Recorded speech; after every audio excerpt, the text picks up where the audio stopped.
Épître sur l'obligation de célébrer les prières quotidiennes en commun de Cheikh Abdul Aziz ibn Abdillah ibn Baz. Paix, miséricorde et bénédiction d'Allah sur vous. J'ai appris que beaucoup de gens négligent de célébrer la prière en commun sous prétexte que certains savants exégètes ont facilité cette obligation. Aussi, ai-je trouvé qu'il est de mon devoir de démontrer la grande importance accordée à ce fait par rapport à la communauté islamique. Il n'est pas permis de négliger un point auquel Allah accorde une importance primordiale dans le Saint-Coran. De même, son digne messager, sallallahu alayhi wa sallam, en a souligné la sublime considération. En effet, Allah le Tout-Glorieux a très souvent mentionné la prière dans son digne livre, en a précisé la grande importance et nous a ordonné de la sauvegarder et de la célébrer en commun. Comme aussi, il nous a averti que toute négligence à la célébrer, ou toute paresse ou nonchalance, sont des défauts ignobles des hypocrites.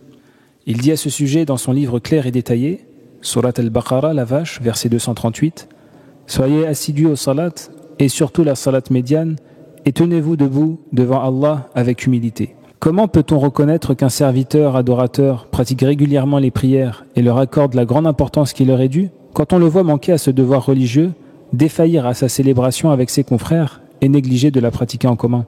Le Très-Haut a dit, Surat al-Baqarah, verset 43, « Et accomplissez la salat, et acquittez la zakat, et inclinez-vous avec ceux qui s'inclinent. » Ce noble verset est une expression claire de l'obligation de célébrer la prière en commun et de participer avec les fidèles aux offices de prière. Car si le but visé par ce verset était seulement de célébrer la prière, il n'y aurait pas eu lieu de le terminer par ces saintes paroles « Et prosternez-vous avec ceux qui se prosternent », puisque Allah a commandé de la célébrer au début du verset. Comme aussi il a dit dans Surat An-Nisa, les femmes, verset 102, « Et lorsque tu te trouves parmi eux, en parlant du prophète sallallahu alayhi wa sallam, et que tu les diriges dans la salat, qu'un groupe d'entre eux se mette debout en ta compagnie, en gardant leurs armes. Puis, lorsqu'ils ont terminé la prosternation, qu'ils passent derrière vous et que vienne l'autre groupe, ceux qui n'ont pas encore célébré la salat avec toi, prenant leurs précautions et leurs armes. » Allah a ainsi ordonné et rendu obligatoire la célébration de la prière en commun en temps de guerre, à plus forte raison en temps de paix. Et si quelqu'un autorisait à abandonner la prière en commun, cette permission aurait dû être, a priori, accordée aux armées rangées en face de l'ennemi prêt à les attaquer. Et comme ceci n'a pas eu lieu, on doit donc reconnaître que la célébration de la prière en commun est un des plus importants devoirs religieux et qu'il n'est nullement permis à quiconque de l'abandonner. D'ailleurs, dans les Sahih, les deux recueils de Al-Bukhari et de Muslim, reconnus comportant les hadiths confirmés du prophète sallallahu alayhi wa sallam, Abu Huraira radiyallahu anhu a raconté le hadith suivant. Une fois, le prophète sallallahu alayhi wa sallam a dit « J'étais sur le point d'ordonner et de célébrer la prière et de désigner un certain homme comme imam pour diriger les fidèles, puis de me lancer accompagné d'acolytes munis de fagots de bûches et de nous diriger vers les gens qui n'assistent pas à la prière en commun afin de brûler leur demeure. » De même, dans le Sahih de Muslim, il a été rapporté de la part de Abdullah ibn Mas'ud radiyallahu anhu le récit suivant. Je me voyais avec tous les fidèles, aucun de nous ne manquait la prière en commun, sauf un hypocrite reconnu par son hypocrisie ou un malade, bien que très souvent on apercevait un malade venant à pied, soutenu par deux hommes pour pouvoir assister à la prière en commun dans la mosquée. Et toujours de la même source, le messager d'Allah sallallahu alayhi wa sallam nous a enseigné les règles de la bonne conduite et de ces règles de bonne voie, la prière en commun dans la mosquée où il faisait l'appel à la prière, c'est-à-dire l'adhan. Et aussi, rapporté par le même compagnon, cet autre hadith du prophète sallallahu alayhi wa sallam, quiconque voudrait avoir demain le plaisir de rencontrer Allah en tant que musulman soumis, qu'il pratique régulièrement et avec assiduité ses prières quotidiennes, là où il sera fait l'appel, al-adhan, pour les célébrer. Car Allah a prescrit à votre prophète les règles de bonne conduite, la sunna, et elles, c'est-à-dire les prières, font partie de ces prescriptions de bonne guidée. Et si vous priez dans vos maisons, comme prie ce défaillant dans la sienne, vous aurez manqué à la sunna de votre prophète, sallallahu alayhi wa sallam, et vous vous égarez. D'autre part, lorsqu'un homme se purifie en bonne et due forme, puis se dirige vers une de ces mosquées pour prier en commun avec les fidèles, Allah lui enregistre dans son livre de compte une bonne œuvre pour chaque pas qu'il fait dans son chemin, l'élève d'un grade et lui pardonne un péché. Depuis lors, j'ai constaté que pas un de nous n'a jamais défailli à suivre ce commandement, sauf un hypocrite reconnu pour son hypocrisie. Et très souvent, il nous arrivait de voir un homme malade venir à pas lents à la mosquée, soutenu par 2 autres hommes, jusqu'à ce qu'ils se mettaient en rang pour la prière en commun.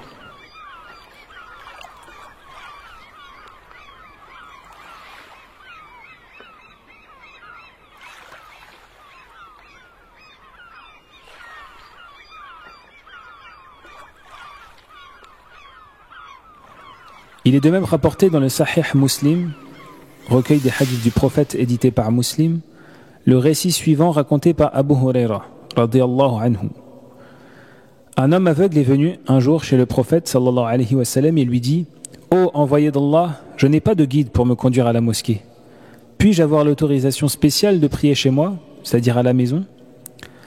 Mais le prophète sallallahu alayhi wa sallam lui dit « Entends-tu l'appel à la prière ?» L'aveugle répondit « Oui. » « Réponds donc à l'appel, lui dit le prophète sallallahu alayhi wa sallam.